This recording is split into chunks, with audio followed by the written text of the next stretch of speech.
I think there's a way that you earn respect from players, coaches, management by how you report the information. Yes. That doesn't mean you can't be critical. That doesn't mean that you can't criticize or look deeply into a player, coach, or organization and what they're doing right or wrong.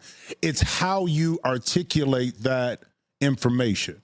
Because are you respectful? Do you respect the other person? But at the same time, you have an opinion, and it's how you express it. And I think that's the difference with, I think, you and Tony, is that you can be critical on air and disagree with some things that are happening based on what you know, okay? Right.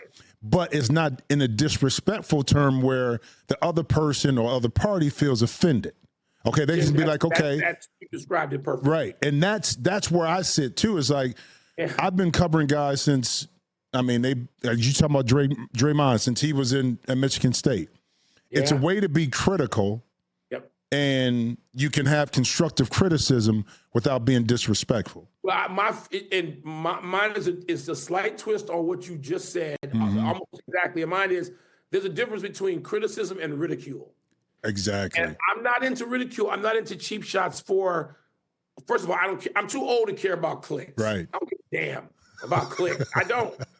And people, probably bosses, hate me saying that because I'll say it. Of course, yeah. But I don't, because I'm too old. I come from another world. And so my world is, do I have the respect of the audience and the people, just like you said, the people that I'm covering? And I think the highest compliment I can get is if I'm talking about something, and coaches are great with this, and it's important because you know how coaches are out there for thumbs up, thumbs down every day of their lives. They got to deal with that. And when I have guys say, hey, I heard you on so-and-so, we disagree, but I get your point, or I respect the opinion, or you didn't try to go after me. I don't want to go after it. And I tell young, aspiring media people that, they'll say, wait a minute, you and so-and-so are friends, and I heard you be critical on TV last week. I'm like, criticism and ridicule are two different things. I'm not taking cheap shots. I don't care about that. I'm not interested in it. I don't really want to hear it. I want to hear discussion that can be critical, but also be fair. And Jim, you mentioned at the beginning, man, when you talk about social media, it scares me, brother. The direction of all this scares me. And I wonder how long I've had, I ran to Coach Izzo the other night. And, he'll talk, Coach Izzo and I are about the same age. He may have 2 years on me, not much. Whatever it is, it ain't much. And he'll teasingly say to me, I heard you talking about retiring. You're not going anywhere. You better not go anywhere.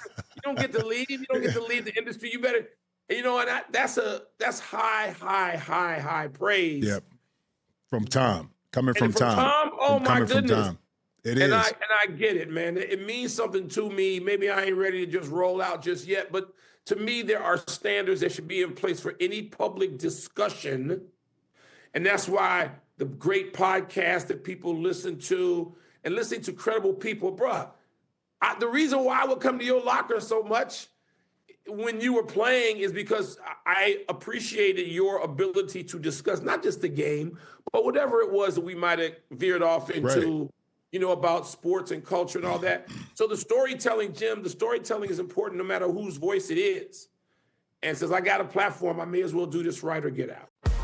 Check out new episodes of The Jim Jackson Show every Thursday. Watch on The Rich Eisen Show YouTube page. Follow the show on Instagram @Jim Jackson Show, or listen wherever you get your podcasts.